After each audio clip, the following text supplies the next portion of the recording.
De primera mano es presentado por Tigo. En Tigo, el centro sos vos. Control. Feel. Make feel. Buenas noches. Bienvenidos a esta jornada de miércoles. Como todas las mañanas en radio, junto a Estela Ruiz Díaz, Andrés Riquelme, Roberto Coronel, más la incorporación en este espacio de Alfredo Boxia, queremos ofrecerles análisis y opinión. Para analizar y para opinar hay que tener credibilidad, hay que tener responsabilidad, hay que tener equilibrio, hay que tener información de primera mano, hay que desconfiar, hay que dudar, hay que preguntar y sobre todas las cosas para analizar y para opinar hay que saber escuchar. Bienvenidos a otra propuesta periodística de Red Guaraní en esta franja de las 22.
Uno de los temas, y vamos a poner de primera mano, ¿quién dio la orden?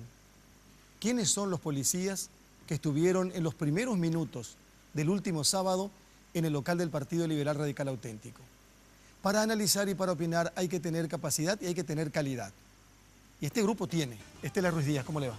¿Qué tal, Carlos? Compañeros, muy buenas noches.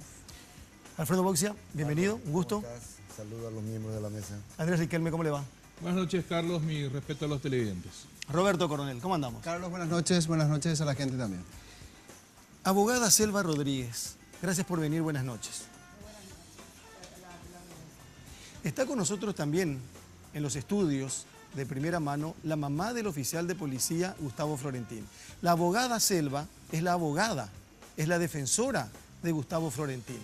Hay una imagen que ponemos a continuación y que queremos compartir con cada uno de ustedes. Tiene que ver con la presencia policial en los primeros minutos del último sábado en inmediaciones del local del Partido Liberal Radical Auténtico. Aparecen oficiales de policía, aparece uno, aparece otro, aparece un tercero y se va a completar una lista de 20 oficiales de policías que llegan a la sede del Partido Liberal Radical Auténtico y segundos más tarde o minutos más tarde termina muerto de un disparo Rodrigo Quintana, un joven dirigente del Partido Liberal Radical Auténtico. Abogada, estos policías que llegan a esta hora, a este sitio, ¿tienen nombre y apellido? Sí, tiene nombre y apellido. Y la persona, hay que decir también que Gustavo Florentín, y todos sabemos esto porque hay documentos inclusive, estaba con arresto domiciliario en la agrupación de seguridad de la Comandancia de la Policía Nacional. ¿Es así, abogada? Así mismo. ¿Por qué él tenía ¿por qué tenía ese arresto en la comandancia? Él estaba con arresto domiciliario en vista que estaba en un proceso por 1.600 de violencia doméstica y el juez de penal de garantía de Luque dispuso que él guarde reclusión en la comandancia. ¿En a qué hora? ¿Y cómo se dispone que él salga a la calle? ¿Cuenta a Gustavo Florentín eso, abogado? Sí, claro que sí. ¿Y va a contar usted por Sí, qué y cómo? a eso ¿Quién viene. autorizó? Sí, a eso viene. ¿Con nombre y apellido va a contar? Así mismo. ¿De primera mano? De primera mano. En un ratito. Otro tema para poner y de primera mano. Hoy el presidente de la República fue al seminario metropolitano. Uno de los que participó del encuentro, el senador Adolfo Ferreiro, está con nosotros esta noche y nos va a contar datos y detalles de lo que pasó esta mañana. La primera y la última reunión, va a continuar esto. Habló el presidente de la República. Bueno, se expresó el presidente de la República a través de las redes sociales. Paraguay está primero. Iniciamos el diálogo y encontramos coincidencias por el bien de nuestro país. Continuamos el viernes. Mesa de diálogo. Estela, ¿qué significa esto? Bueno, esa es una primera parte de la película porque finalizada la reunión, lo que se decidió posteriormente ahí es que el presidente del Senado ya en una conferencia de prensa anunció que ya no volvería el viernes y también Avanza País, diríamos, y con esa decisión automáticamente la mesa de diálogo entra en agonía absoluta. Ya no tiene sentido. Para vos, Alfredo. Y comenzó luego renga, ¿verdad? Con algunas ausencias importantes. Pero ahora se quedan todos los que piensan lo mismo. O sea, que es un diálogo ya sin contraparte. Y creo que no tiene mucho sentido, ¿no? Andrés. Sí, absolutamente coincido. No tiene mucho sentido. Había dos personas que tenían voces disonantes con respecto al resto y esas dos personas, por más que representen a instituciones, decidieron no seguir. Y a partir de ahí yo creo que todos los ojos se vuelven a la Corte Suprema de Justicia. Corte Suprema de Justicia. Claro.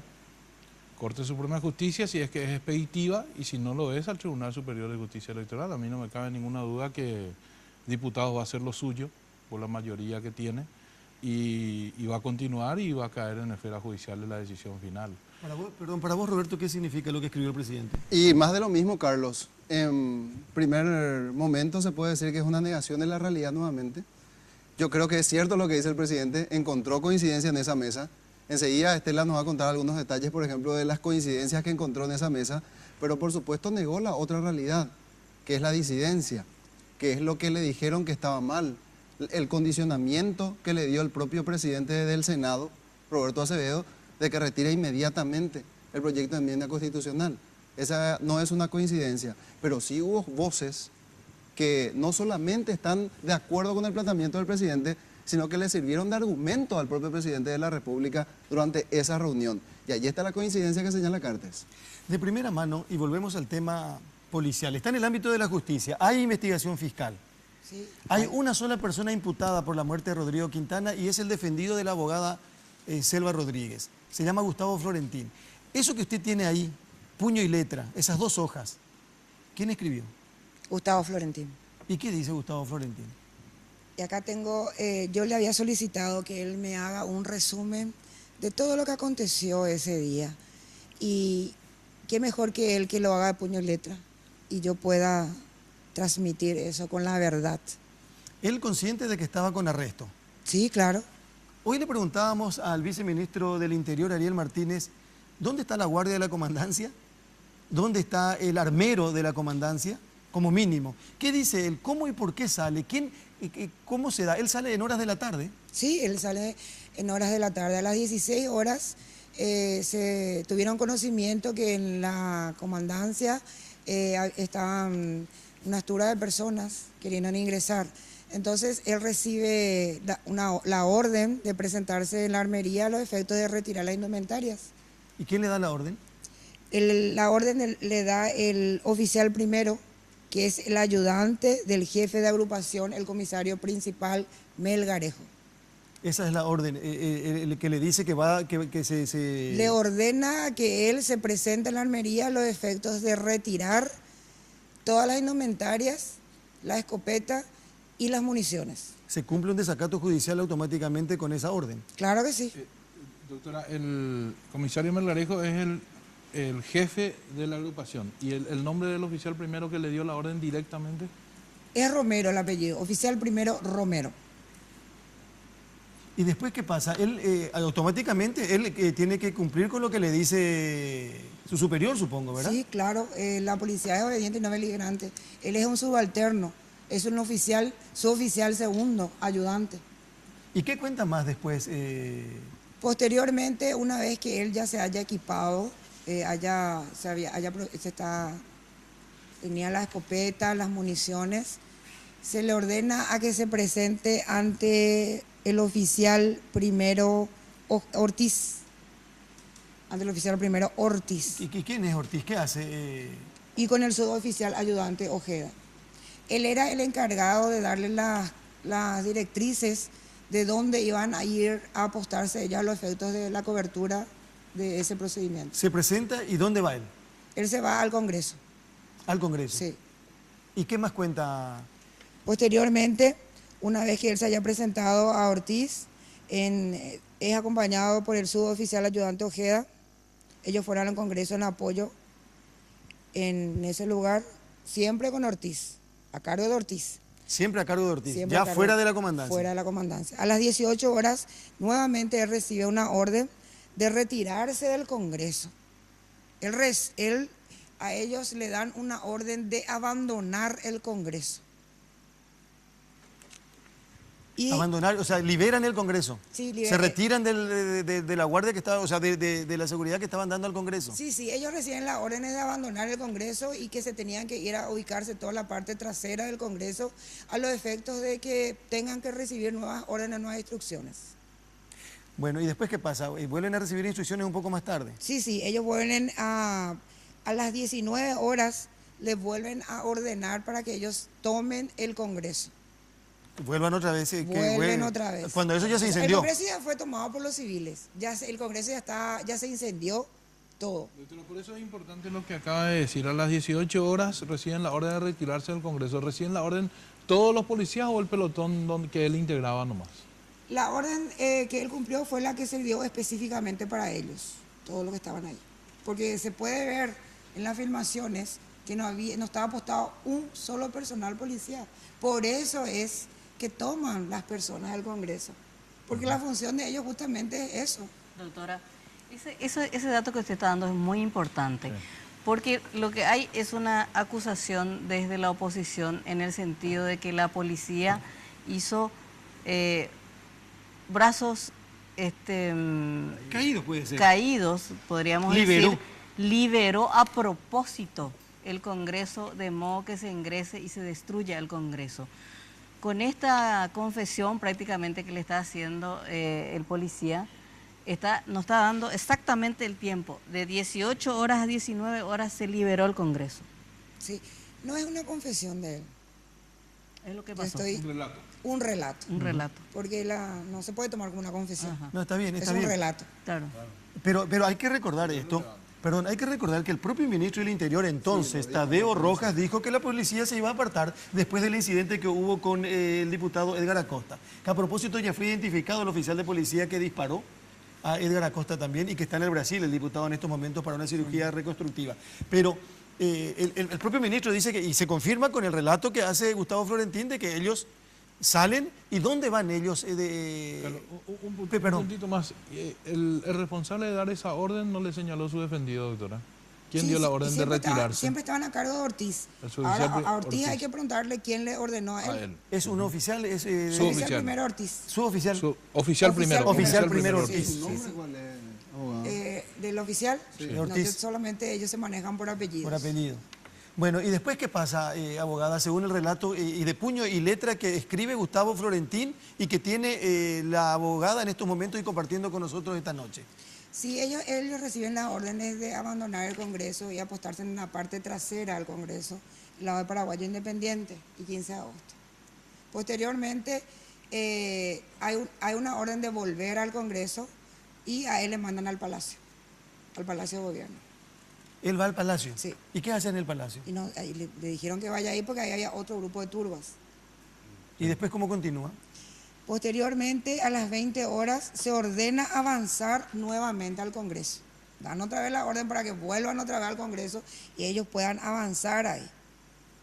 Abogada, cuando usted dice le dieron la orden, ¿se refiere a él puntualmente o al grupo del cual él formaba parte? Un pelotón está compuesto por 12 agentes policiales. La orden no se le va a dar a él porque él es subalterno, él es un suboficial ayudante. 23 años tiene, ¿verdad? 23 años. Las órdenes reciben el jefe encargado de ese pelotón y él es el que le transmite a sus personales que están a su cargo.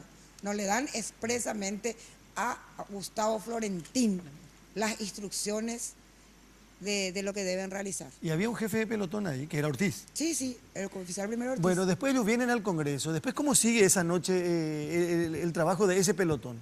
Donde estaba Florentín. Sí, voy a ir leyendo para no tratar de no omitir nada, ¿verdad? Mejor, porque textualmente... no me vaya pasando nada, porque viste que que se me mezclan todos los nombres. Ya. ¿Se siente cómodo leyendo usted? Sí, ¿Quiere sí. que le damos nosotros? No, pues lo voy a hacerlo yo.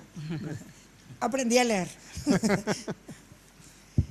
A las 20 horas se ordena que se avance el Congreso, ya que se habían incendiado. Se tenía conocimiento que ya se tomó el Congreso y ya se incendió por los manifestantes. Ellos llegaron ahí, dispersaron la turba que estaban en el Congreso y vuelven a la comandancia. Ellos vuelven a la comandancia y ahí es donde ellos tuvieron otra vez un enfrentamiento intenso en la comandancia. Frente a la comandancia. Frente a la comandancia. Sí. Se dispersó la turba del Congreso, después ellos se dirigen hacia la comandancia donde empezaron otra vez a unos disturbios intensos. A las 22 horas es el momento donde se acaban las municiones. Eso yo quiero resaltar. A las 10 de la noche. A las 22 horas se acaban las municiones. Según le cuenta Florentín. Claro. ¿Y qué pasa ahí? Ellos vienen frente al Congreso y son reabastecidos de las municiones por un comisario principal, por un comisario general, de nombre Enrique Isasi. Él mismo hace entrega, o sea, él llega en un vehículo de la marca Isuzu D-Max de color negro. Isasi. Y frente a la comandancia le proveen de las municiones a ellos. A todos los escopeteros. Ahí no se aclara qué tipo de municiones. No. Ellos desde un principio tenían conocimiento, de repente uno se tiene que tener en cuenta, cuando se te provee algo de tu lugar de trabajo, se tiene que tener en cuenta que vos ya estás presumiendo que se verificó. Claro, se supone que es para el efecto, que hay aglomeración de gente. Claro. Yo quiero hacer una acotación. Dentro de la armería de la Policía Nacional se hacen todos los inventarios. Y las municiones se seleccionan, no están todos juntos en un lugar. Son de diferentes colores incluso, doctora. Sí. Los de goma con respecto a los de plomo. Bueno, esa ya es la forma la forma que viene, ¿verdad? Independientemente de dónde se obtiene. Entonces, están totalmente separados donde las municiones, donde están los balines de goma, donde están las de plomo y donde están las de metales. No están todos juntos para decir que de la apurada agarraron y le entregaron. Eso está, el mobiliario está todo bajo inventario y está a cargo del armero. Él es el único, el responsable de poder entregar las municiones. Esa indumentaria, esas municiones, se entregan bajo acta. Ellos entregan bajo acta, ¿por qué? Porque todo lo que están ahí, como dije, está bajo inventario. Los uniformes que ellos utilizan, la escopeta, tienen su serie. Con eso se evitó que en un tiempo atrás hubo que se habían sustraído las armas y se usaron en otros hechos punibles relevantes. Entonces se dispuso que eso tenía que estar una persona encargada y se tenía que entregar por acta. ¿A quién se le entrega? Y esa persona, cuando termina todo su procedimiento, toda su labor, tiene que volver a presentarse ante el armero, entregar otra vez todas las indumentarias y los los proyectiles o las Todos los municiones elementos que utilizó. sobra, que Sí. sobra. Hace una especie de inventario, hace una especie de rendición de cuentas. Claro, claro, una rendición de cuentas. Es lo mismo acá, por ejemplo, no, un ejemplo concreto, ¿verdad? Que los camarógrafos cuando van a salir afuera, no, es que llevan nomás la cámara y se van. Claro, todo se registra. Todo se registra.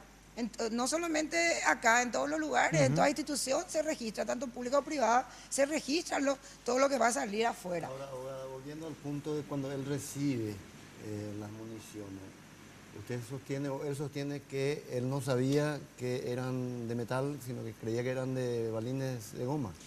Eran balines de goma lo que a él le entregaron en la comandancia. Eran balines de goma. Eso Por la puedo- segunda vez, cuando le reabastecieron no, En la Congreso. segunda vez, en el reabastecimiento de las municiones, ellos ya no podían ponerse a controlar, porque era de inmediato el procedimiento. Ellos no tienen ese tiempo para poder controlar. Acá pienso yo que el que tenía que haber controlado es el comisario general. Isasi. Claro. El él que es- entrega. Y sí, él es el que recibe, el que recepciona. O en ¿Quién? su defecto le tuvo que haber advertido que era que eran Balines de metal. de metal. Y Y sí. eso en ningún momento les dijo. Pero ellos deben utilizar balines de goma Para este tipo de... para este tipo de procedimientos. procedimientos. Sí. Se da como un Le hecho. iba a preguntar, ¿en qué momentos la policía utiliza uno u otro balín? ¿Se sabe? En este caso, él, por su función específica, que está en la agrupación de seguridad, ellos usan balines de goma. Antes de continuar con el relato que hace Gustavo Florentín, vale la pena hacer esta acotación. Apareció un documento firmado en donde textualmente se dice que el oficial Florentín solo toma el uniforme y solo toma el arma y solo toma las municiones. ¿Eso es cierto o no es cierto? ¿Se publicó eso? Sí, y lo ¿Se dijo ratificó eso? el viceministro, Sí, Carlos. Él dijo que hoy actuó en solo. Lupa, Sí. Ariel Martínez. Bueno, no, pero con documento, por escrito se dijo eso, abogada. Sí, sí, es más, el comisario Melgarejo envía una nota al juez de penal de garantía de Luque, informando que el suboficial Florentín incumplió ese arresto domiciliario. Pero, ¿saben? Hasta de repente uno se pone a pensar, ¿cómo puede haber personas tan maliciosas? Porque el que le ordena a Gustavo Florentín que se presente a la armería y retirar es el oficial primero Romero, el ayudante del comisario Melgarejo. Y Melgarejo le comunica Y al con juez Melgarejo comunica al juez que Florentín que desacató. él supuestamente se escapó, aprovechó toda la turba que se escapó y se apropió. Ojo con con lo que dice, es muy, muy delicado. Él está diciendo que mi cliente se apropió de una escopeta de calibre 12. Ahora, doctora, esta mañana hablábamos con el viceministro y él decía que su defendido estaba en la comandancia, pero no estaba en un calabozo ni retenido en un lugar específico, sino que él tenía libertad ambulatoria dentro de la Y comandancia. en libre comunicación. Sin embargo, la ley 4431 del 2011, que eliminó la posibilidad de medidas sustitutivas a aquellas personas que están siendo imputadas por crímenes, elimina esa posibilidad. Es decir, además de todos los errores dentro de la policía, también hay un error del mismo juez de garantía que le otorga esa medida sustitutiva, cuando que en realidad la ley le prohíbe al juez darle esa medida sustitutiva, a no ser que le haya ordenado estar en la agrupación especializada o en la comandancia, pero nunca calabozo, no en libertad ambulatoria. ¿Qué exactamente decía la orden del juez cuando remitió esa orden a la comandancia? ¿En qué situación él tenía que estar? ¿Tenía que estar en un calabozo o tenía libertad ambulatoria adentro? Él resuelve que él cumpla el arresto domiciliario en la comandancia. Eso está en la resolución del juez penal de garantía de Luque. No especifica, o sea, es una aviesa violación del juez de garantía de la ley 4431 entonces. Porque la expectativa, el grado tipo de la violencia doméstica es de 1 a 6 años. O sea, no podía haberle dado esa medida sustitutiva. Bueno, yo no estoy acá hoy para, para poder... Pero nos interesa mucho ese tema porque es una responsabilidad también de la policía. Sería aún más grave si la orden judicial decía él tiene que estar en un calabozo y no con libertad ambulatoria. No dice eso.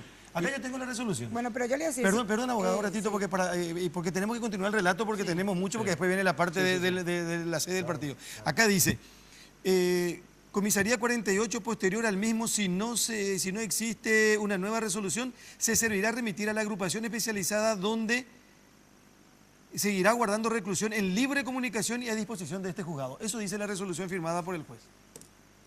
No dice que tiene que estar arrestado ni en un calabozo.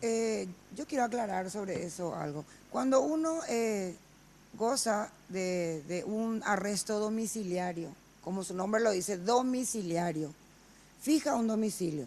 Si él hubiese fijado un domicilio en su casa, tenía que estar en su casa, pero en su casa no va un calabozo. Él durante todo ese perímetro puede él usufructuar. Él no podía salir. Él no podía salir. Por eso que esa no es la discusión. Por eso que esa no es la discusión. O sea, él no tenía por qué estar en un calabozo en la comandancia porque él fija domicilio ahí para que él pueda dar cumplimiento a ese arresto domiciliario. Él podía estar en circulación dentro del perímetro de la comandancia. Salir de ahí es lo que no podía hacer. Bueno, ahí ya está clarito el tema. Melgarejo le comunica al juez de que él desacató, sin embargo, el secretario de Melgarejo le ordena y le llama a Florentín para que tome las cosas y para que salga. Bueno, sigamos con... Sobre este tema, Melgarejo, Melgarejo le comunica el viernes al juez que él salió. ¿Pero por qué no le comunicó? Que el jueves él le ordenó a que se vaya al Congreso como escopetero en el móvil Lima, uno que es el móvil de Melgarejo. ¿Por qué eso no comunicó? El jueves ya él estuvo. Eso está en la Cámara del Congreso. ¿Florentín ya el jueves estaba afuera? Sí, señor. ¿Por orden de Melgarejo? Claro, por orden de Melgarejo. En el móvil Lima 1 de Melgarejo. Como escopetero. ¿Qué significa escopetero? Y que su función es justamente la escopeta, ser el escopetero. Ya.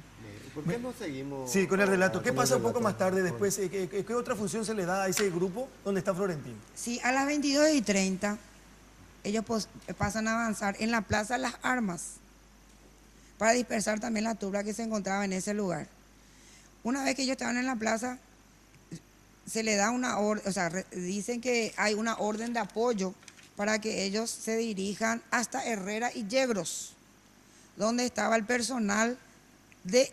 Cuando ellos llegan en Herrera y Yegros, ya se encuentra con los personales de la agrupación especializada. Estaban 10 personales de la agrupación especializada en ese lugar, que son 10 escopeteros también. Y estaba a cargo del subcomisario Héctor Acuña. Cuando ellos llegan, se encuentran ya con un grupo de 10 escopeteros y estaban a cargo del comisario Acuña. Y el oficial inspector Guido Amarilla. ¿Después? Posteriormente, ellos controlaron otra vez la situación en ese lugar. Ellos se dispusieron a descansar porque ya estaban agotados. Eran las 22:30, ellos estaban en las 16 horas. Entonces ellos se pusieron a descansar, mientras que esperaban que llegue el móvil que le podían trasladar a lo que ellos le demoraron, le detuvieron en ese lugar. A las 23:30 llega el comisario principal, X3. ¿Tiene nombre y apellido Sí, del comisario X3? Sí, Amado Cantero. ¿Jefe de orden y seguridad puede ser? Sí. El X3 es jefe de orden y seguridad, Amado Cantero. Él les ordena, ojo con esto, le ordena a ellos a que vayan al diario ABC Color, porque había una amenaza de que supuestamente los manifestantes iban a incendiar ese lugar. Ellos, como se aplica en nuestro idioma vernáculo, el famoso, se quisieron hacer ñembotados porque ya estaban cansados, ¿verdad? Ya estaban cansados y ellos querían ir a descansar. ¿Y qué hizo este comisario? Se va en forma muy prepotente y les dice en guaraní, va el ñembotados, seo comisario, canteroles, a ordenar un PM algo. Va a vender problema. Sí, a peta pecoche de PLRA. ¿ABC o PLRA? Del ABC le manda. Al PLRA. Sí. Y ahí habían las turbas que estaban ellos enfrente del PLRA. Entonces se van ellos. Se van porque él vino a hacer injerencia de su jerarquía, de su rango, recriminándole a ellos de por qué se están haciendo los embotados. Sí, él, el comisario, le está ordenando. Entonces ellos no tienen que otra que cumplir y irse. Fueron al PLRA. Fueron al PLRA. ¿Qué cuenta él ahí? Ahí dice él que, a ver, acá dice bien, él hizo uso de su jerarquía y nos ordena que nos vayamos al PLRA para que pongamos orden y podamos dominar la turba. Porque supuestamente la gente que estaban ahí contaban con armas de fuego, según le dice el comisario, de 9 milímetros y uno de calibre 38. Ellos dispersaron la turba que se dirigían al PLRA y el comisario principal en todo momento ordenaba el avance. Ojo, el comisario les ordenaba a ellos el avance. Sin embargo, hay un audio donde él dice que él ordena para que se presenten allá y que no ingresen. Pero él estaba ahí. Estamos hablando del mismo cantero, ¿sí? Claro, él estaba con ellos. Él estaba ordenando el avance. Así que ellos ingresan en el lugar. Ellos llegan en el lugar y se encuentran con el comisario Paredes Palma. Dentro del local del PLRA. En el lugar. Frente. Atrás. Ya está. Ellos cuando llegan al PLRA, allá está el comisario Paredes Palma con su equipo. Porque Paredes Palma dice que llegó 20 minutos después. Eso es lo que él dice. Pero se puede cotejar que hay segundos, 21 segundos de diferencia, según lo que él dice. Y se puede ver en la filmación que él está ingresando por la, ordena que sus personales ingresen por la parte trasera. Estaba Cantero. ¿Sí? Y estaba Paredes Palma. ¿Sí? Cantero dirigía un grupo y Paredes Palma dirige investigación, supongo, ¿verdad? Cantero estaba dirigiendo el grupo de Gustavo Florentín. Sí, pero y en todo momento le decían que avance, que ellos tenían que repeler la turba. Pero Paredes Palma maneja un grupo de policías civiles, armados, civiles que aparecen en un video que publicó ABC entre ayer y hoy. Sí. Doctora, cuando usted dice, le daba la orden que avance, ¿era ir tras la turba o ingresar al local? Ingresar. Ingresar al local. Es decir, el comisario Cantero fue quien dio la orden de ingresar al local del PLRA. Sí, porque hay que aclarar algo, no tiene sentido que diga avance y no ingresen. Doctora, hay que aclarar para no confundir. Cuando el Ministerio del Interior el otro día llama a conferencia de prensa, le atribuye ese audio que se menciona de no ingresar al PLRA al comisario Luis Cantero, que no es Amado Cantero.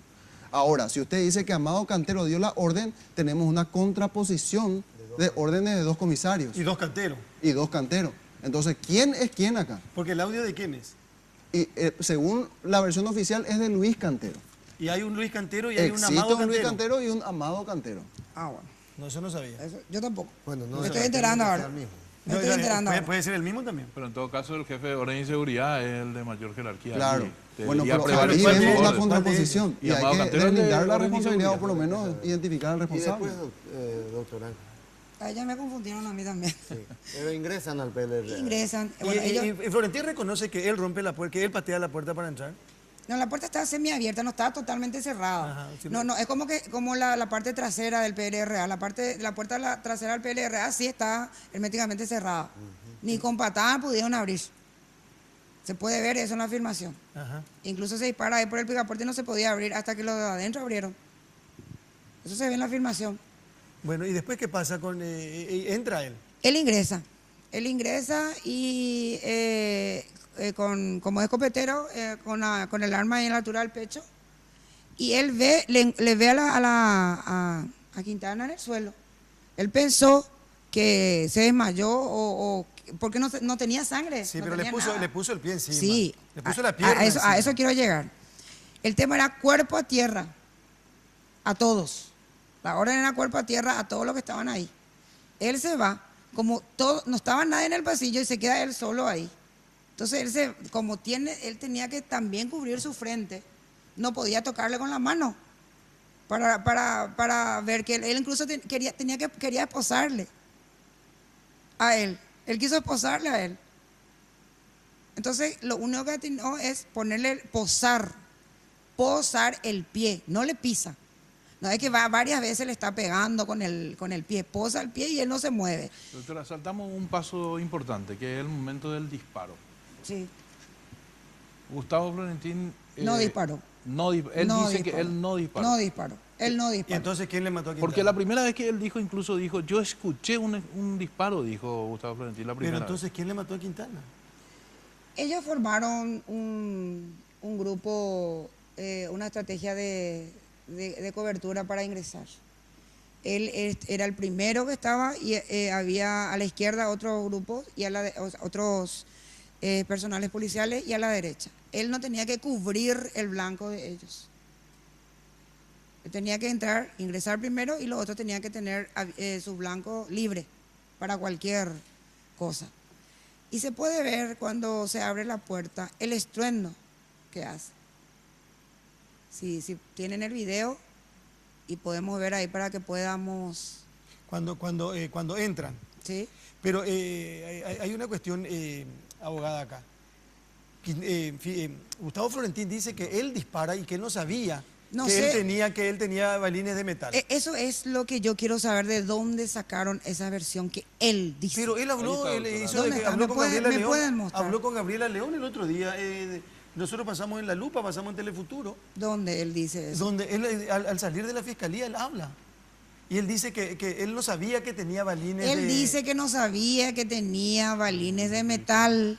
Él dice, yo siempre creí que teníamos balines de goma, pero él no dice yo disparé. No, yo por eso digo. En ningún momento dice yo disparé. Tenía balines de goma, dice él. Sí. Eso yo quiero aclarar y hacer énfasis.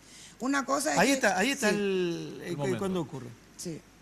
Y ahí está el momento del estruendo que dice la abogada. El estruendo, sí, antes. Sale del lado izquierdo de la espalda de Florentín. Pero entonces dispara otro policía. Sí.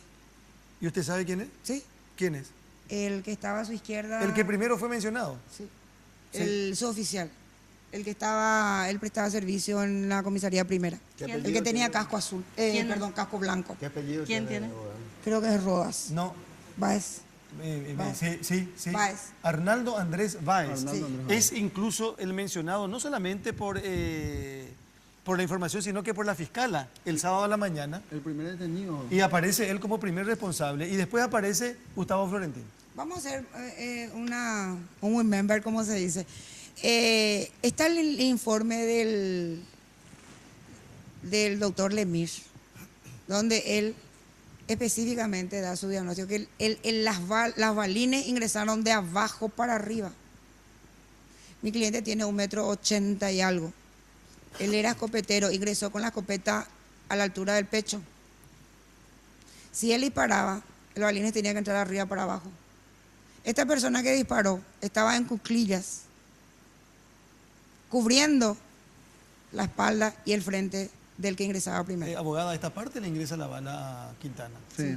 La espalda sí. La trayectoria va hacia arriba. Sí, ascendente. Y le termina, según el doctor Ingresa de Lemir, abajo para le sale arriba. acá en el hombro, incluso algunas esquilas le sacan de acá. De abajo para arriba. Porque es un escopetazo. Sí.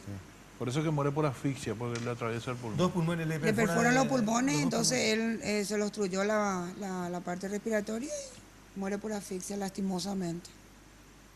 Y ahí termina esta historia. O aquí comienza esta historia. No Me sé. da la impresión, Carlos. Acá hay me da la varias impresión, historias. ¿verdad? Todavía es muy preliminar todo. Pero que se está armando un argumento que haga que recaiga sobre Gustavo Florentín toda la culpa. Exclusivamente. Él entra a la comandancia, consigue uniforme, consigue casco, consigue armas, consigue balines, se escapa sin permiso, actúa por su cuenta y riesgo sin obedecer a nadie y termina matando. Es como que fuera una autónoma absolutamente sin dependencia de nadie. Claro, lo que pasa es que alguien tiene que justificar la salida de Florentín. Y miles de cosas más también. No, por ejemplo, pero primero, porque acá Melgarejo es el que ya el jueves, acá están contando que el jueves, y hay imágenes, que el jueves Florentín ya estuvo en el Congreso. Arturo, ¿qué ¿Perdón? dije Arturo?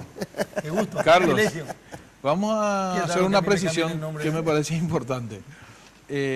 Luis Cantero es el tercero en el orden, en el escalafón policial, Que, es el jefe de orden y seguridad. Está Luis el Cantero. comandante, el subcomandante y ya está el jefe de orden y seguridad. Sí, y Amado Cantero es otro jefe policial que estaba en el local del PLRA. Para ordenar un poquito. Amado Cantero. Correcto. Y entonces pues se puede entender que Luis Cantero es el que dice que no entren y Amado Cantero El que que avance. desoye. El X3 entonces. X3 me dijo. Y Amado Cantero. ¿Quién es No, X3? Luis Cantero sería. Luis Cantero. El jefe de ¿De orden y seguridad. X3. Ah, claro, si es el tercero. Claro. ¿Y cómo termina el relato de... El relato termina que a las 2:30 llega el bus de la Policía Nacional, le llevan a ellos hasta la comandancia y el grupo se dirige a entregar todas las indumentarias, la escopeta y las municiones que le sobraban. A él le quedó 4 cartuchos, Ya sabían sin que- ya percutir, sabían que había que eran muerto, ¿no? cartuchos de goma. Ya sabían que había muerto. No, él no sabía. Él se entera al día siguiente. Él se va, descansa, a las 2:30 hace toda su entrega. Es más, a él le vuelven al día siguiente él se entera que hay una persona fallecida. Pero ni ahí otra vez él pregunta de dónde, en qué parte. Y ahí le dice Pelera, pero nosotros estamos ahí. Ahora, abogada, ¿qué? Y él dice, le llama otra vez al armero y le pregunta, yo te entregué a vos 4 cartuchos de goma. Y el otro le dice, sí.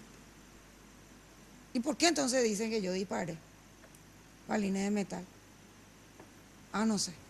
¿Por qué piensa su cliente que él es el chivo expiatorio de esta historia? Mi cliente no piensa que es el chivo expiatorio. Él no piensa eso. ¿Qué piensa?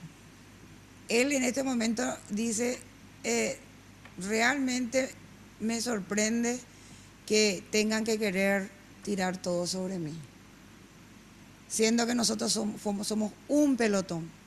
Y cuando nosotros nos vamos, y habían 10 personales más. Ahora, abogada, ¿por qué Gustavo Florentín y no Arnaldo Andrés Báez? Esa es mi pregunta. A mí me llama poderosamente la atención esa parte del Ministerio Público, pues independientemente, cuando existe un hecho punible, se tiene que tener en cuenta un autor moral, un autor intelectual, un autor material, y también están cómplices y partícipes de omisión. Pero sin embargo a mi cliente le imputan. ¿Y los otros? ¿Y los demás? No, pero saltó usted un paso muy importante. Y reitero la pregunta. ¿Por qué la propia policía identifica a Gustavo Florentín y no a Arnaldo Andrés Báez? No, Que es menos antiguo.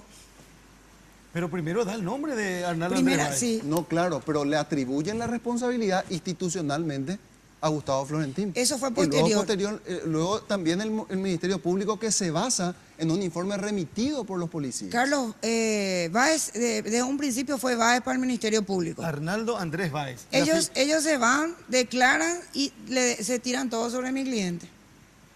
Es cierto, la fiscal habló conmigo esa mañana de sábado y dijo que era Sí, Arnaldo sí, sí. Andrés Báez el que aparecía como responsable de haber disparado. Pero vamos de vuelta a la pregunta. Y para la Carlos. siesta cambió la película. ¿Por qué la policía, si el Ministerio Público maneja la información de que era Arnaldo Andrés Báez, por qué el informe policial le atribuye el reproche a Gustavo Florentín? ¿Saben por qué? Porque la misma Policía Nacional, está totalmente desorganizada.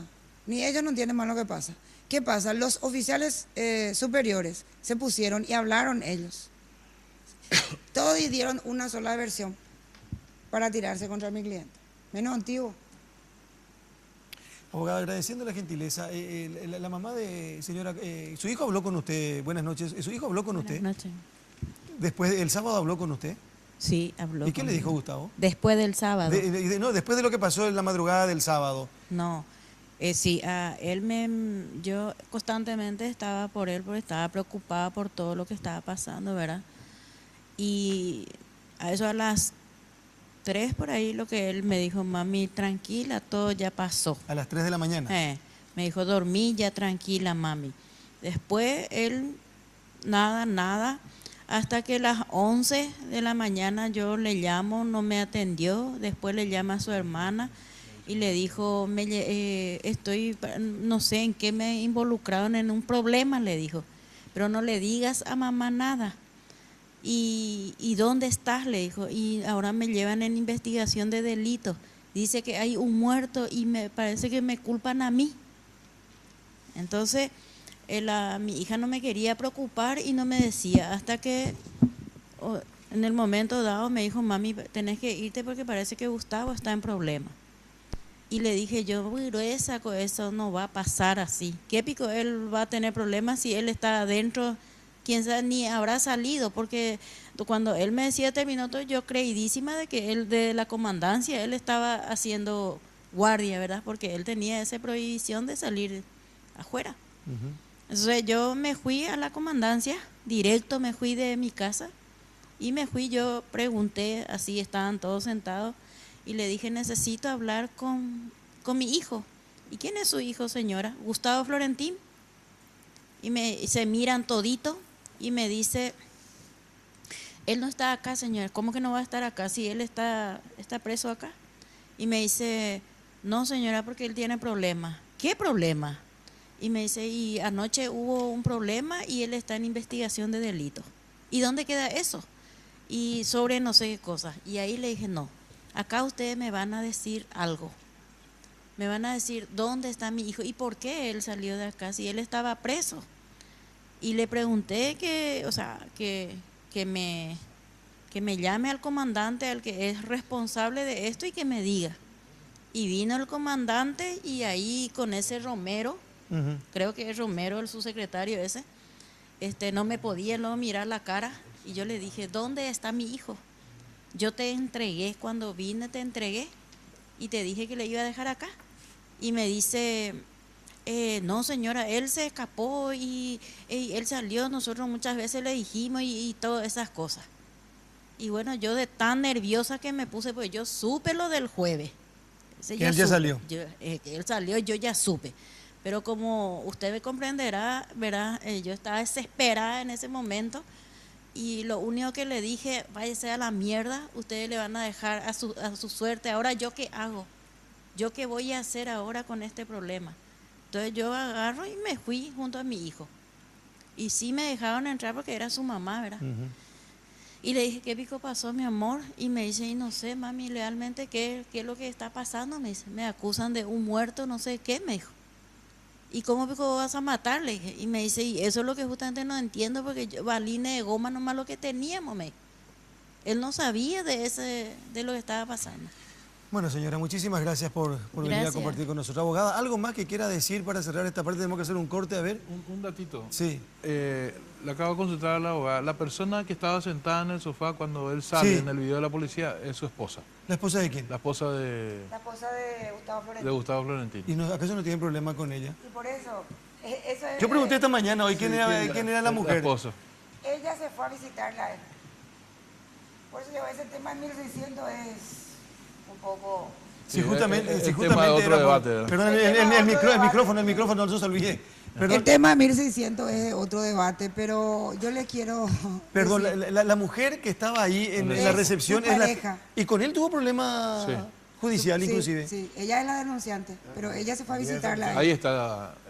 Este es un momento, allá está se le ve el pantalón, está con la rodilla sobre él se despide de ella ahí. O sea, y ahí él va saliendo. Sí, o le saluda. Sí, le saluda de paso y sale. Sí. Ahí va a salir él. No, ahí ese es cuando vuelve. Sí, ese cuando vuelve. Ese es cuando vuelve, cuando se va, cuando sale. Ahí está. Él ahí se dirige un rato hacia ella. Fíjese, ¿podemos continuar, por favor, señor director? Algo le dice y se va. Sí. Se despide. Ya me voy. Bueno. Ya me voy, le dice, ahí sale otro escopetero con él. Claro, el ambiente estaba caldeado afuera, tampoco era Sí, esa es su pareja. Bueno, muy importante. Los datos son Ella fue a oportunos visitarle. y necesarios. Y sirven. ¿Me puede pasar las 2 hojas un ratito nomás para cerrar? Y le agradezco mucho, abogada, a la señora, la mamá también de Gustavo. Está en manos de la justicia esto. Esto hizo de puño y letra. Y pusimos de primera mano esta noche aquí en Red Guaraní, en simultáneo con Monumental AM 1080. Son las 2 carillas. Acá. Pormenorizado relato de lo que pasó ese día. En el PLRA estábamos como 8 escopeteros, los 6 que estuvieron conmigo en investigaciones y otros más. Termina diciendo este relato y da detalles de quiénes estuvieron. El pelotón estuvo conmigo hasta la comandancia. Luego solo se pidió apoyo, dice. Y están todos los nombres, todos los que estaban con él en esto que relata. Vamos a ir a la pausa, ¿verdad? Y después Adolfo Ferreiro, de primera mano, nos cuenta lo que pasó esta mañana con el presidente de la República. El comienzo y el final. Abogada, gracias por venir. Señora, muy amable, gracias. Pausa, por favor, estamos de vuelta en un ratito nada más.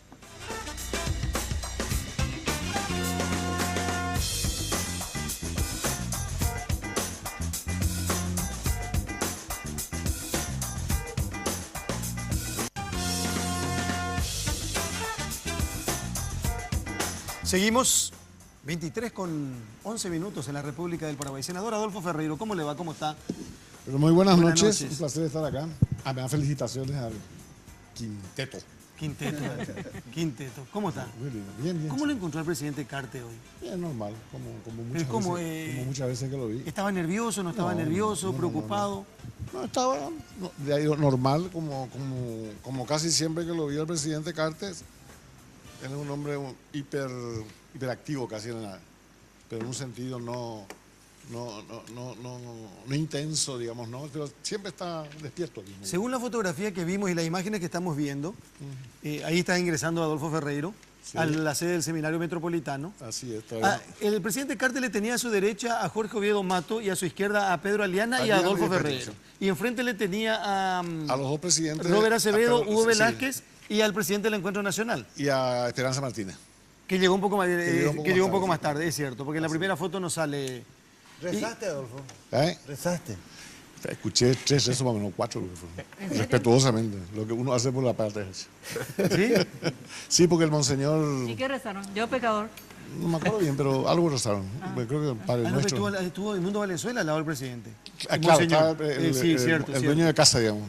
Y bueno, ¿qué fue? ¿Qué dijo que nosotros no sabemos el presidente de la República? No, y se desarrolló la reunión como tenía que desarrollarse, una reunión que tenía una invitación bastante amplia y hasta imprecisa, porque así estaba la invitación, ¿verdad? Entonces fuimos desarrollando los distintos pasos. Primero el presidente explicó sus motivaciones para hacer el llamado, haciendo referencia básicamente a un pronunciamiento papal, de eso que hace el Papa, y que eso más o menos los inspiraba, y el desafío, la necesidad de encontrar salidas razonables a la crisis política que estamos viviendo, ¿ya? Bueno, el PPSO, no recuerdo exactamente el orden, se planteó, y creo que yo le planteé, ¿verdad?, de que el presidente no podía él presidir ni coordinar ese grupo de trabajo, por cuanto que él es parte activa e importante, ¿verdad? Por lo cual también después sugerí que se lo invitara a Lugo, porque si no está Lugo y no está Carte, no tiene mucho sentido hablar de la crisis política que está producida por ellos. ¿Y quién tiene que coordinar el Senado? Bueno, entonces se le eligió, o se le nombró, o se aceptó la coordinación del monseñor. ¿Aceptó el presidente? Él estuvo muy activo también, aceptó, y de ahí en adelante, bueno, empezamos a resolver los problemas, las cuestiones típicas de este tipo de reuniones, de este tipo de diálogo. Lo primero fue ponernos de acuerdo de qué íbamos a hablar. Pero ¿qué dijo el presidente de la ausencia del Partido Liberal Radical Auténtico? No dijo nada. Me contaron que en esa reunión, ante la ausencia del PLRA, se leyó la posición del PLRA. Claro, eso en otro momento. No me acuerdo exactamente el orden de las cosas, pero los hechos son estos, ¿verdad? Después, entonces, cuando se habló sobre de qué íbamos a hablar, porque en ese tipo de reuniones a veces entran montones de temas que no son pertinentes o que no son los principales. Y ahí el presidente tuvo un pronunciamiento bien claro.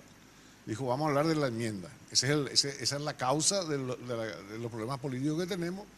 Y yo le dije, todos estuvimos de acuerdo, y se dejaron de lado algunas cosas que se habían mencionado, como otras leyes, otros problemas, bueno, pero quedamos claramente Y a medida que cada uno iba hablando, iba haciendo su posicionamiento, el posicionamiento de su sector, y bien claramente qué pedía, qué quería. Bueno. Por ejemplo, la doctora Esperanza Martínez, cuando habló, dijo, nosotros estamos por la enmienda porque queremos que Fernando Lugo sea presidente de la República. Esa fue una definición bien clara. Los otros, los oficialistas, más o menos hablaban de cuestiones generales, que la enmienda es conveniente, que se utiliza en varios países, que ya es legal el procedimiento que se está siguiendo, etcétera, etcétera. Después hubo un pronunciamiento muy importante, pues se iban despejando problemas, ¿verdad? Después hubo un pronunciamiento muy claro del presidente de la Cámara de Diputados, Velázquez, Hugo Velázquez, presidente de la Cámara de Diputados, que despejó una duda que había, que era si esto no podía ser eventualmente una distracción mientras ellos aprobaban ese proyecto cuestionado que se elaboró en la bancada del Frente Guazú. Y él dijo claramente que asumía el compromiso de que no se iba a tratar en la Cámara de Diputados mientras estuviera el diálogo en curso. El presidente también en algún momento, no sé si al comienzo o al final, cuando fue, él aclaró que disponía todo el tiempo que fuera necesario, estaba disponible para seguir participando en las reuniones, ¿verdad? Y luego, entonces, aprovechando que el pronunciamiento de Velázquez, yo hablé de la situación que estábamos viviendo en el Senado, que por culpa de este lío de la enmienda está paralizado el Senado. El lunes teníamos una sesión y se nos aprobaron 3 leyes de manera automática porque no sesionó. Y era poco que los 25 no hacen quórum por este problema de la enmienda. Entonces dijimos, bueno, ¿por qué no hacemos más o menos lo mismo? Hacemos un acuerdo, le hablamos a nuestros colegas para no tocar el tema de enmienda en el Senado mientras estamos en esta mesa y hacemos funcionar el Senado. Normalizar ambas cámaras. Es decir, normalizar el funcionamiento de todo lo que no tenga que ver con la enmienda. Leyes, nuevos pedidos del Poder Ejecutivo, etc. Bueno, ampliaciones presupuestarias, hay muchas cosas que se tratan en cada sesión. Bueno, eso también se acordó. Se acordó eso que se haría. Se acordó que se invitaría al presidente Lugo y no sé qué otra cosa más, otro detalle más de carácter operativo. Y a lo largo de las exposiciones de cada una de los participantes, porque todos expusimos nuestras motivaciones en el planteamiento, cada uno dijo lo que era su pretensión máxima, por así decirlo, que es con lo que se comienza un debate. Si acá estamos en una mesa que vamos a discutir mi ingreso al equipo, bueno, y mi salario, yo voy a venir pidiendo 100 millones de guaraníes y Carlos, que me conoce bien, me va a ofrecer 50.000 guaraníes. Entonces, pues después vamos a discutir, esa es la máxima, esa es la mínima. Bueno, eso es lo que pasa con este asunto, ¿verdad? Entonces, y quedó para seguir después. Y al comienzo incluso una propuesta que íbamos a seguir después de Semana Santa. Y hay alguien, creo que fue la doctora Esperanza Martínez, que dijo, no, demasiado tiempo, las cosas, bla, bla, bla. Y se decidió continuar el viernes. Y todos dijimos que estamos con la disposición de hacerlo el viernes sin ningún problema. Nos invitaron a una misa el lunes y después seguir el martes otra vez. O sea que antes de Semana Santa ya vamos a tener 2 reuniones plenas ya de trabajo en la materia. Y eso es lo que ocurrió hoy. Por eso yo salí y mis declaraciones fue una sesión normal.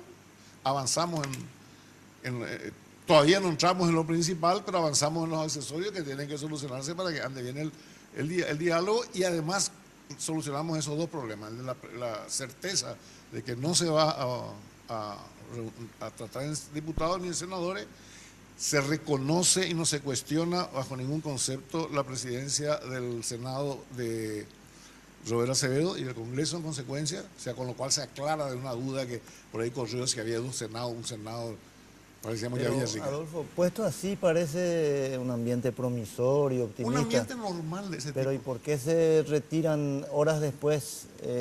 Bueno, eso ocurrió después. El representante del Senado y de Avanza País. Claro, salimos de ahí, terminó la reunión, yo no me fui a ninguna reunión, sino porque tenía un compromiso ahí cerca un restaurante, ahí cerca con una gente. Me fui a almorzar y ahí me avisaron de que había una reunión en el Hotel Excelsior, donde se reunían los senadores, ¿verdad?, del sector, digamos, anti-enmienda, para poner un rótulo. Y ahí, bueno, me llamó, creo que el que me llamó fue Miguel, no es que creo, me llamó Miguel López Perito, que es mi par de bancada, y me dijo, mira, vení porque acá se está discutiendo otra cosa. Y le dije, no puedo, tengo gente que incluso había una persona que había venido del exterior a ese almuerzo. Le dije, voy a procurar terminarlo lo antes posible y me voy. Pero como siempre la gente no llega a la hora pactada, se me fue poco. Y ahí ya me enteré creo que me llamó alguien y me comentó que Robert Acevedo se retiraba. Y la razón es porque el presidente o los oficialistas y los luistas no se pronunciaban en el sentido de retirar la enmienda.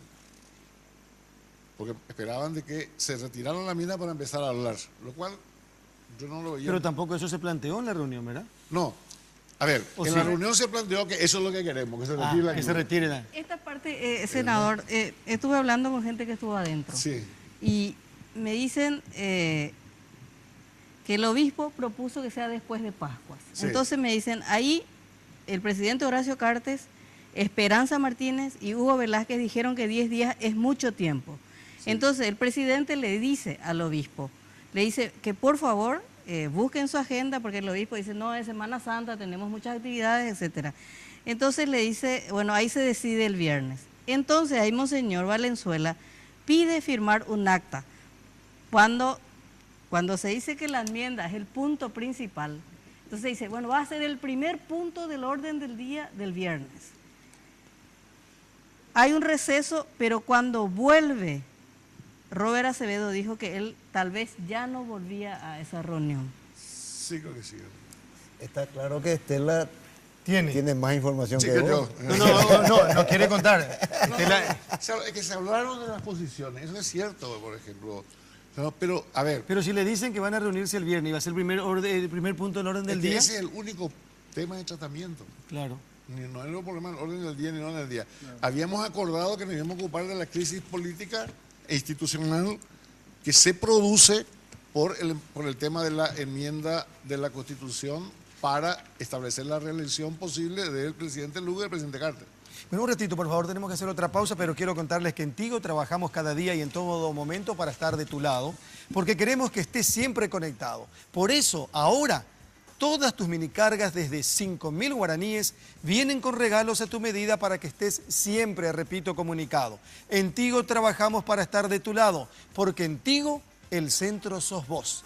Roberto, por favor. Sí, señor, porque siempre hay una manera más fácil y en los momentos de mayor intimidad, cada segundo cuenta. Descubre el primer preservativo control con aplicador. Easy Way, que facilita la colocación del preservativo de una forma rápida y sencilla.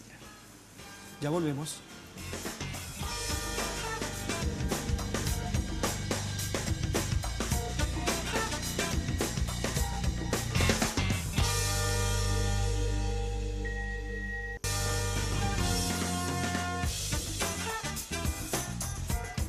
La gran marcha pacífica, dice, se anuncia para el lunes 19. A las 19, sí.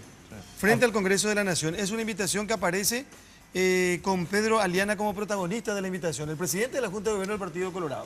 Los liberales creo que convocan para el lunes a la mañana. A la mañana. Y había un audio de Hugo Richard, que ¿no? 5.000 personas por lo menos quieren... ¿Sale la enmienda entonces? No, a ver, evidentemente hay una determinación muy fuertemente marcada en los que quieren la enmienda, que es de llevarla para adelante de cualquier manera. Incluso yo creo que esta mesa, ya en plan de análisis, ¿no? Esta mesa se produjo justamente para sortear una suerte de obstáculo a la legitimidad política y moral de lo que están haciendo, ¿verdad?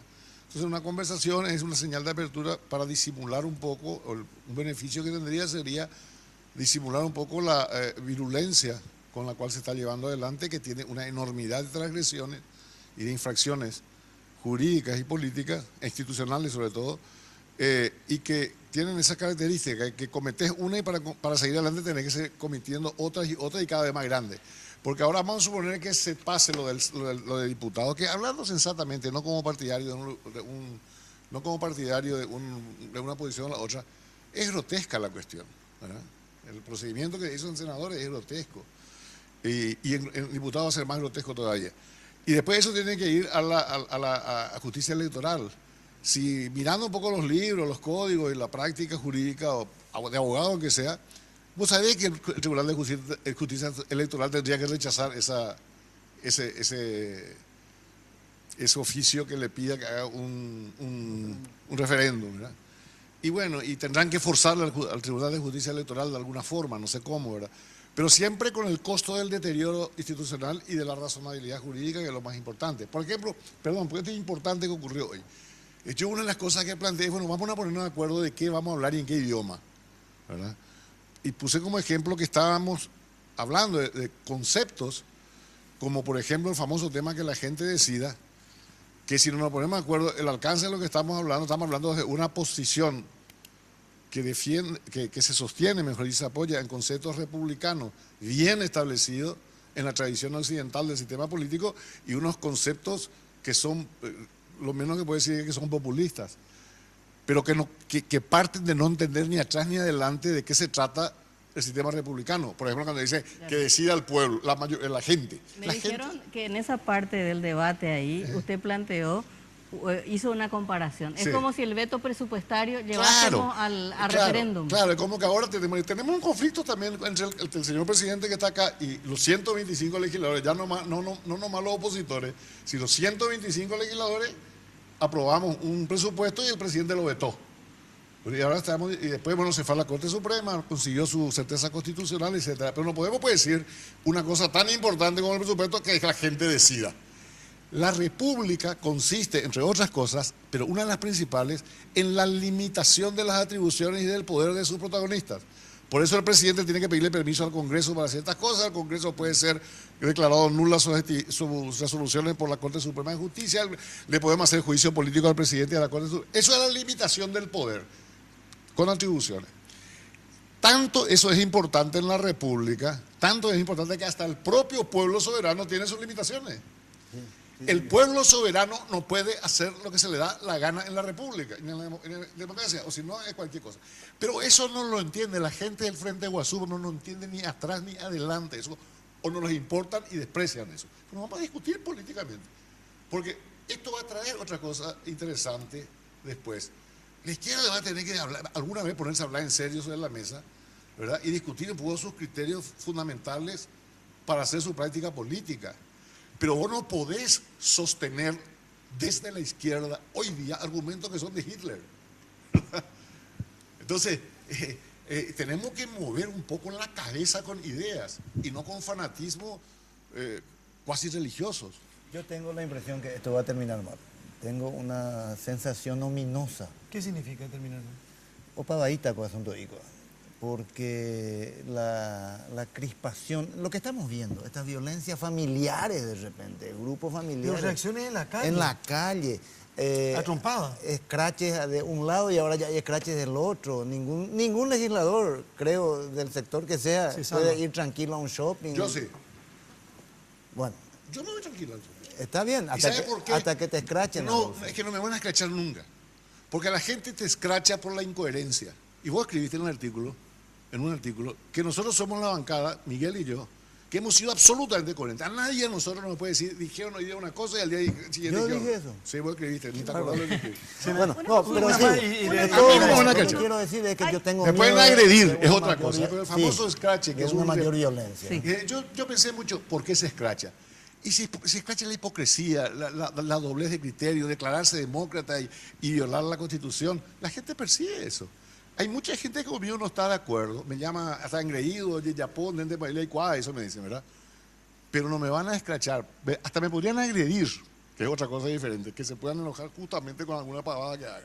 Pero ese scratch no, pues somos coherentes. Bueno, porque es muy importante este punto que planteó Esperanza Martínez en esta mesa de diálogo. Y si es cierto, quiero que usted me diga. Porque en el gobierno están asombrados con la claridad de conceptos que ella bajó hoy. Me dicen, habló de la doctrina del Frente Guasú y defendió la tesis que la gente decida. Claro. Y me dijeron, porque quiero preguntar esto porque es importante, porque el presidente del Senado y el grupo de senadores planteó una acción de inconstitucionalidad y para que la Corte dirima, diríamos, este pleito. Y Esperanza Martínez dijo, según me contaron, pero quiero que usted me diga porque usted estuvo en la reunión, que no es la Corte la que debe decidir este punto, porque si la Corte decide va a dar razón a una de las partes y no va a haber paz social, que la única que va a lograr la paz social es el referéndum. Claro, esa pues es la idea que tienen, porque no entienden de qué se trata el referéndum. Pero eso fue lo que se planteó. Sí, pues, sí, creo que sí, algo así dijo. El problema que tenemos y que justamente hablamos hoy, vamos a ponernos de acuerdo de con qué diccionario hablamos. El referéndum es un paso dentro de un proceso legislativo donde primero tiene que pasar por las cámaras. En realidad los que aprueban el proyecto de referéndum son las cámaras. El pueblo ya no discute lo que aprobó las cámaras, sino que acepta o rechaza.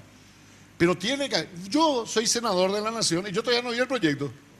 Se hizo en la bancada del Frente Guazú un proyecto que, por lo que le escuché decir a alguna gente, si se llega a aprobar, va a tener hasta problemas elementales de aplicación.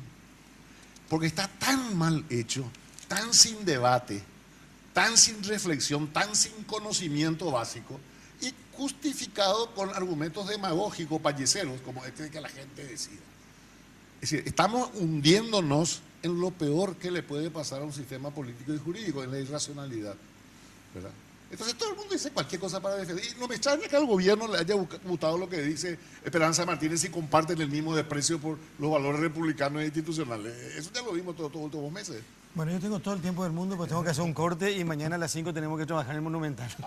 Senador, un gusto realmente. Gracias por venir. Para mí, mucho éxito. Muchas gracias, muy amable. Vamos a necesitar. Nos vamos a encargar de darle temas para que puedan... no, tenemos para rato. Vamos a hacer un referéndum.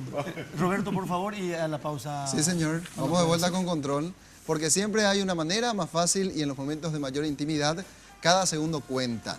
Descubre el primer preservativo control con aplicador. Easy Way, que facilita la colocación del preservativo de una forma rápida y sencilla.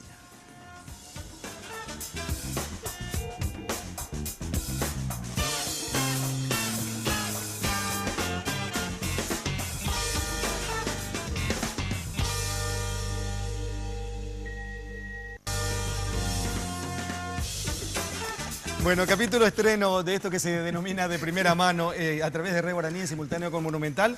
Acá tenemos la agenda del presidente de la República para mañana. Sí. 8 de la mañana, presidente de la Cámara de Diputados, Hugo Velázquez. A las 9 de la mañana, presidente de la Junta de Gobierno del Partido Colorado, Pedro Aliana. A las 11 de la mañana, Bernardo Villalba, diputado nacional. Y a las 4 de la tarde, el gobernador del departamento de Itapúa, Luis Neiti. ¿Ya se ve? No está. ¿Quién es? El presidente Rubén de Acevedo. No está acá, no. Bueno, mañana pasa el expediente de la Corte Suprema de Justicia al doctor Garay. Hoy salió de Torres Quincer, Bajac dijo que sí, Torres Quincer dijo que sí. Mañana pasa a Garay y después va a Luis María Benítez Riera, a Blanco y a Pucheta, en ese orden. Se va conformando la enmienda, ya va a salir. Bueno, ¿a qué nos exponemos a que esto pase? Puede llegarse al absurdo jurídico que primero, si la Corte no se expide rápidamente, la justicia electoral acepte, convoque al referéndum y después salga la Corte y diga, no, esto se hizo mal. Pero yo no Con creo todo que lo la que Corte implica... diga que eso está mal. Ah, bueno, pero se puede llegar a ese absurdo jurídico. Hay como una decisión política, me parece, que como el viernes es nuevamente la convocatoria para la mesa de diálogo y ya sabemos que termina en un fracaso porque ya los contrincantes, diríamos, no van a estar.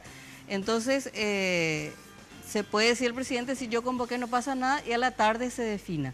Porque hay fugas, hay fugas. A mí me pasan el dato ahora que Fabiola Oviedo tampoco va a votar por la enmienda.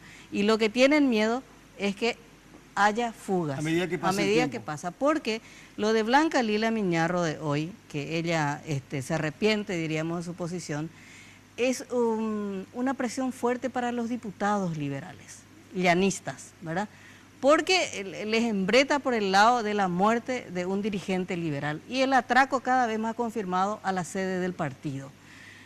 Lo que dicen los diputados llanistas es que nosotros ahora no le podemos abandonar a nuestros compañeros senadores que votaron a favor de la enmienda.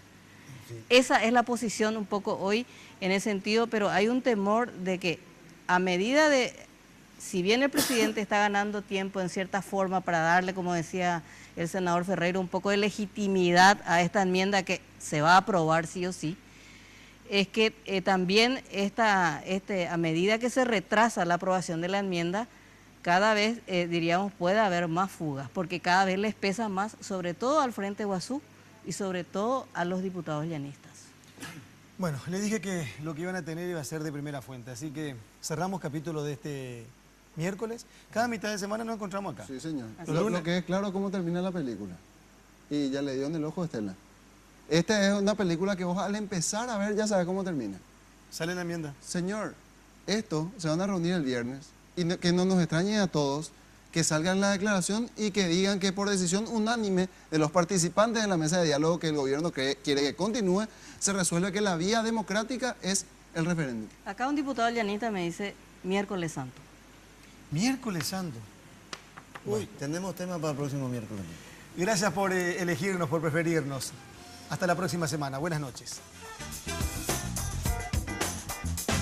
De primera mano fue presentado por Tigo. En Tigo, el centro sos vos. Control. Feel. Make. Feel.